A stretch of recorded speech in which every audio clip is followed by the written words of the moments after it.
ஒரு தேவ பிள்ளை சந்தோஷமாக இருக்க அவர்களுக்கு தேவையான நற்குணங்கள் சிலவற்றை நாம் பார்க்கலாம். முதலாவதாக ஒரு தேவ பிள்ளைக்கு இருக்க வேண்டிய நற்குணம் என்னவென்று சொன்னால், மன ரம்யமாய் இருக்க கற்றுக்கொள்ள வேண்டும். பிலிப்பியர் 4:11 12 கவனித்தால், என் குறைச்சலினால் நான் இப்படி சொல்கிறதில்லை, ஏனெனில் நான் எந்த நிலைமையில் இருந்தாலும் மன ரம்யமாய் இருக்க கற்றுக்கொண்டேன். தாழ்ந்திருக்கவும் எனக்கு தெரியும், வாழ்ந்திருக்கவும் எனக்கு தெரியும்.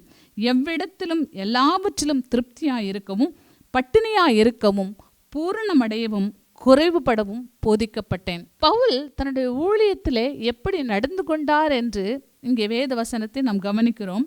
அதில் பவுல் சொல்லுகிறார், வாழ்ந்திருக்கவும் எனக்கு தெரியும், தாழ்ந்திருக்கவும் எனக்கு தெரியும், எவ்விடத்திலும் எல்லாவற்றிலும் திருப்தியாய் இருக்கவும், பட்டினியாய் இருக்கவும், பூரணமடையவும், குறைவுபடவும் போதிக்கப்பட்டேன். பவுல் எல்லாவற்றிலும் மன ரம்யமாய் இருக்க கற்றுக்கொண்டார். வசனம் சொல்லுகிறது, ஒருவனுக்கு திரளான ஆஸ்தி இருந்தாலும் அது அவனுக்கு ஜீவன் அல்ல என்று வசனம் சொல்லுகிறது. பொருளாசையை குறித்து எச்சரிக்கையாயிருங்கள். அப்போ இந்த மன ரம்யத்துக்கு அடுத்தது என்ன? ஸ்தோத்திரம், பேராசை. பேராசை நமக்குள்ளே வராதபடி கர்த்தர் காப்பாராக. பொருட்கள் மேலே நமக்கு ஆசை வரக்கூடாது.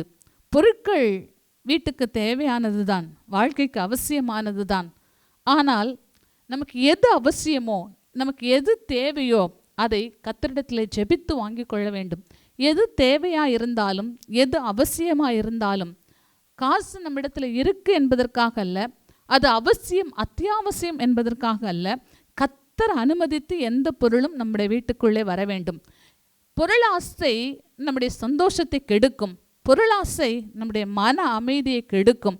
பொருளாசை ஆபத்தான வழிகளிலே, தேவனுக்கு பிரியமில்லாத வழிகளிலே நாம் சம்பாதிப்பதற்கு நம்முடைய எண்ணங்களை அது ஊக்கப்படுத்தக்கூடிய ஒரு செயலாக மாறுகிறது. அப்போ பொருளாசை குறித்து நாம் எச்சரிக்கையாக இருக்க வேண்டும். போதும் என்கிற மனதுடனே கூடிய தேவ பக்தியே மிகுந்த ஆதாயம் என்று சொல்லியிருக்கிறது. இப்போ போதும் என்கிற மனது தேவன் நமக்கு கட்டளையிடுவாராக. ஒரு தேவ பிள்ளையுடைய மகிழ்ச்சி என்ன? திரளான பொருட்கள், திரளான ஐஸ்வர்யம் நமக்கு ஜீவன் அல்ல. ஒரு பொருள் மேலே ஆசை வரும், அதற்கு அடுத்த அப்டேட்டட் வெர்ஷன் வரும்போது அதை கொடுத்துட்டு வேற வாங்கணும் அப்படின்றது வரும்.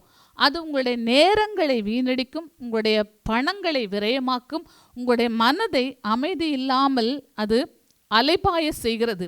இப்போ பொருளாசையை குறித்து நம்ம எச்சரிக்கையாக இருக்க வேண்டியது அவசியமாக இருக்கிறது. துதியின் கோட்டை ஆலயம் புதிய பேருந்து நிலையம் அருகில், திருநெல்வேலி 620007 தமிழ்நாடு, தென்னிந்தியா. இணையதள முகவரி www.fortopriceministries.org.